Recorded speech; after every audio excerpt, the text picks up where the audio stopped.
Hello and welcome to Backstage Pass, the new LinkedIn Live series from Mass AV. I'm your host, Nick DeBella. We are broadcasting live today from our state-of-the-art production studio at the Mass AV headquarters, located just 15 minutes outside of Boston. Now, normally this studio is used to produce videos, live streams, or podcasts for our clients, but today is the start of something very special. This new monthly series, where we will share news and insights from the world of live events, video production, and live streaming. And today, on our very first episode, we're going to be discussing the value of lighting. We'll discover some best practices, we'll talk about some core concepts, and we'll even look at some trends that are directly impacting the world of live events. But I cannot do it alone, because left to my own devices, I could very easily electrocute myself just screwing in a light bulb. So I am joined by an expert. His name is Tiago Dagan-Portnoy. He is the lighting designer for us here at Mass AV. Tiago, welcome. Hi, Nick. Thanks for having me. Yeah, thank you very, very much for being here. Listen, I was hoping we could jump right in and talk a little bit about your background, how you got into the world of live events, lighting, and maybe some of the core concepts you've learned over the years. Sure. So it all started about 12 years ago. I was doing theater and ballet, lighting some dance stuff and musicals, and there's a lot of emphasis on shape and form and color and expression. It's all very artistic. So when I transitioned over into the corporate world, I had to learn a couple new tricks. I had to learn how to light for camera. I had to learn how to incorporate branding. I had to learn some new technology, but I really held on to that love of the artistic expression of lighting design. Awesome, and I imagine that a lot of things you learned from the more artistic side of lighting actually translated pretty well to the world of corporate events. Are there any kind of core elements that you know, okay, I can take these from the world of dance and ballet and bring to the world of corporate events? Yeah, absolutely. So there's 3 points that we usually hit on when we're designing a show. First, obviously, we need to light the subject. Whoever's on stage, your performer, your guest speaker, the band, and we want to make sure that that message, whatever they're saying, is heard. You can see their facial expressions, all that.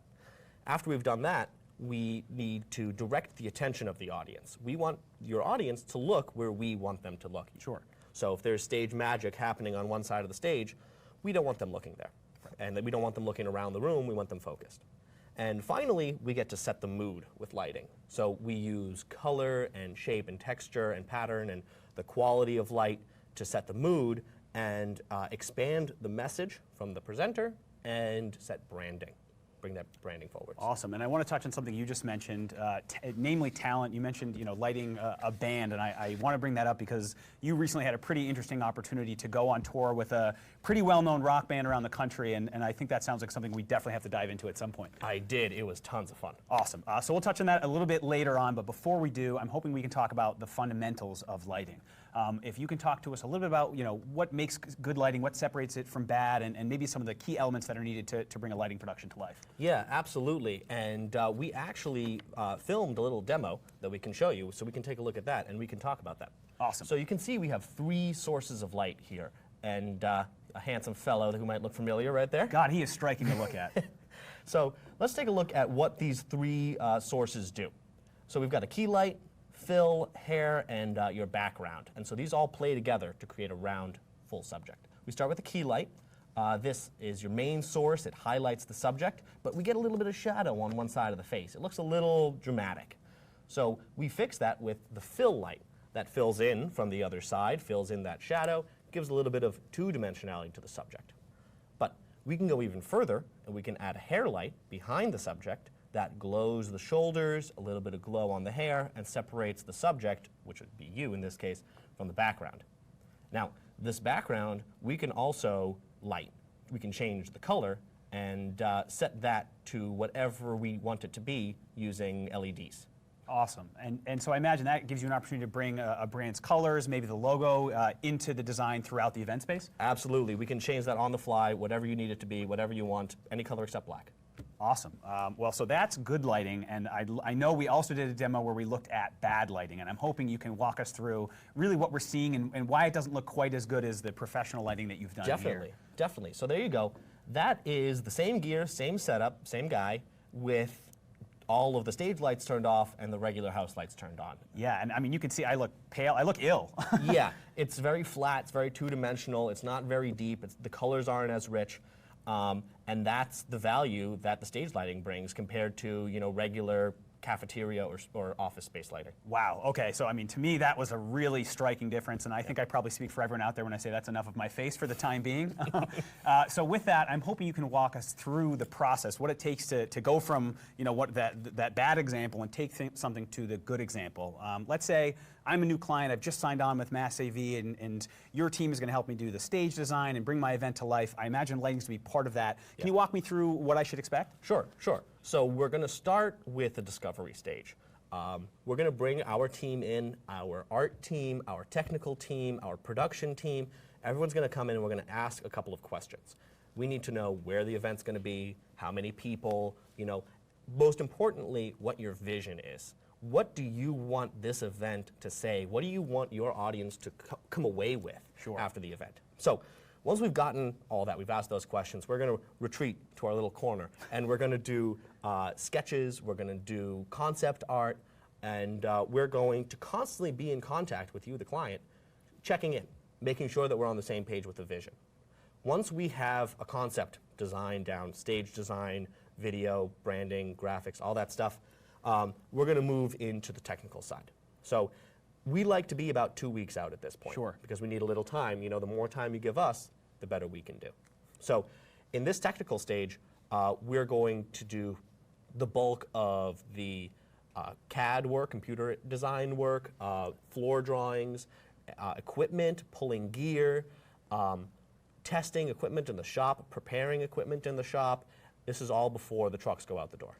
And I imagine that, once the show is ready to go, you guys aren't just throwing that gear in a box and shipping it out, right? You or one of your team members would actually be on site, pulling all those elements together and making sure things run smoothly. Absolutely. We want to have that continuity. We want to have that same team learn about the vision from you, the client, plan the vision, execute the vision, and then follow up with the vision afterwards. Make sure that we understand what we did well, what we need to improve on. Awesome. So switching gears for a minute, I want to talk a little bit about technology. I know in my time here at Mass AV, I've seen what a robust investment our company makes into the technology side. I imagine lighting is no different, and I know we're pretty much all about LED here. Is that fair to say? We really are. That's where the industry is going. That's where we need to be going. We want to be on the cutting edge all the time, so we're investing in high quality stuff. Awesome. To make that happen. Awesome. And I know you brought a couple toys with you today. I'd love for you to kind of show us a couple of the key elements that you use for your lighting design. Yeah, so right here, we're going to start with this guy. This is a Source 4. This has been a workhorse of the entire industry for many, many years. This is an LED version. We talked about being all LED for lower carbon footprint, lower power draw, lower heat, and more flexibility in color changing. And this is one of our workhorse fixtures for that. This is the fixture that we will do most of our stage washes with. Okay. We'll do gobos with this fixture, hair light. You will almost definitely see this on every Mass AV gig. Awesome. And I know, this one is a pretty behemoth-looking beast, and I know you've got some smaller stuff as well that's a little more maybe modern and bring some of the color to the forefront. Yeah, so awesome. That is our workforce for front light. And that's our workforce for uplight. Wow. It's about the size of 2 hockey pucks stacked on top of each other. Yeah. And this is our main LED battery uplight. Cool. So it is completely battery powered and completely wireless, full color changing, and controllable from the console back in front of house. So you could kind of have these all over the event site and be controlling different lights, bringing that mood, bringing the brand colors kind of through the whole space? Absolutely. Awesome. Absolutely.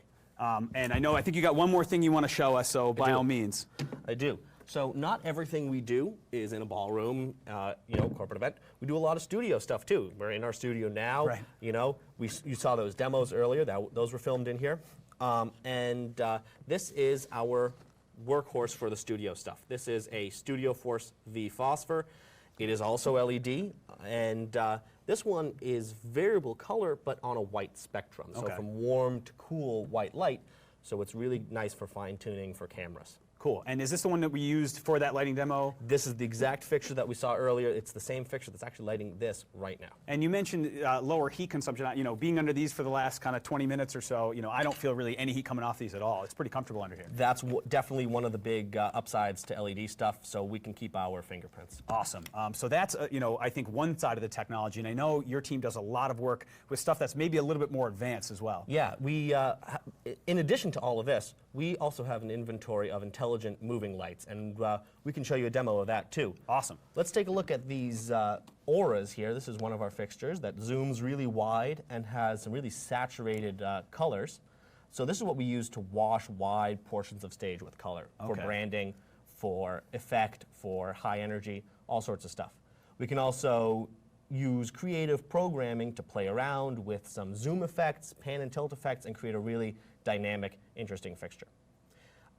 Next, we've got the Viper. This is a hard-edged fixture, so more of a profile fixture. And this one we can put gobos in. And yes, we can do custom gobos in these. Awesome. So you could put a client's logo or some of their messaging or their kind of event theme into this light. Absolutely, absolutely. And then we can take that beam and we can have all sorts of tools in this light to manipulate that beam and create really dynamic, interesting effects. Yeah, that's really, really interesting. I think, you know, one of the things that I'm hearing about on the event marketing side that I think this technology probably plays into is this new idea of festivalization, right? So taking a corporate conference and making it feel more like a rock concert. I think as audiences seek out more unique, more dynamic opportunities, they're looking for something that has more impact and more energy. Yeah, and these are the tools that we use to do that, you know. With a couple of moving lights and some creative programming, your event can go from a conference, from a meeting, to a rock show, you know, and expand any message that you put on stage. High energy, high impact. Your audience walks away with a memory, with a real impact of what they saw and what your message was. Absolutely, and I think it's one of those things we'd probably see get shared on Instagram or on social media too, right? I love it when people share my lighting on Instagram. Like, people will be like, oh yeah, no, this is the message that we saw today. I'm like, no, that's the lighting. Well, and speaking of things being shared on social media, I think one of your more recent projects that definitely got shared on social media was a project you did outside your time from Mass AV with a little-known rock band known as My Morning Jacket. Yeah, that was a great time. About a month out on the road with these guys, doing some awesome venues. We got to play Red Rocks, a great venue, very famous venue out in Colorado. And it was just a great learning experience, really. Yeah, and I mean, just seeing these photos here, that crowd looks pretty big. No pressure, huh? Yeah, absolutely. No chance to get it wrong. Yeah, and I can see there's some pretty cool lighting design setups happening on stage, definitely keeping things high impact. From an experience like that, as complex as that probably was there one or two things you came back from that experience with and you said, you know, this is something I have to bring back to Mass AV? Yeah, definitely. Actually, that's why I went and did it in the first place, to learn more skills. And the biggest thing is the preparation. A show that scale, you can't walk in to a venue on the same day and make that happen. Right. There was actually about a week of preparation that went into that before we even hit the road. Wow. Preparing all the lights, taping cables up, testing things so that we could show up on site and set that show up in a couple hours or less and have that same impact, have it be repeatable every night.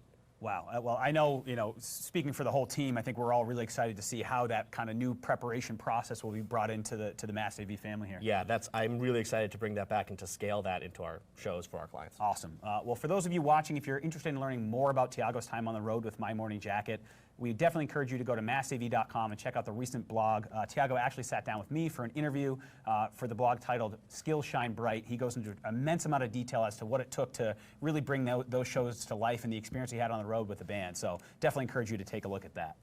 Yeah. Well, Tiago, thank you so much for taking the time this afternoon. I know you're a busy guy. I really appreciate it. Oh, thanks for having me, Nick. And listen, I think, just in the few minutes we've been talking, I feel like I have a better understanding of the process, the technology, and really the value that professional lighting can bring to an event. So thanks a lot. Good. That's what I wanted. Thank you. Well, that about wraps things up for the very first episode of Backstage Pass. I want to thank you all very much for watching and encourage you to stay tuned next month for episode 2. I'm your host, Nick DeBella. Thanks again for watching. We will catch you backstage.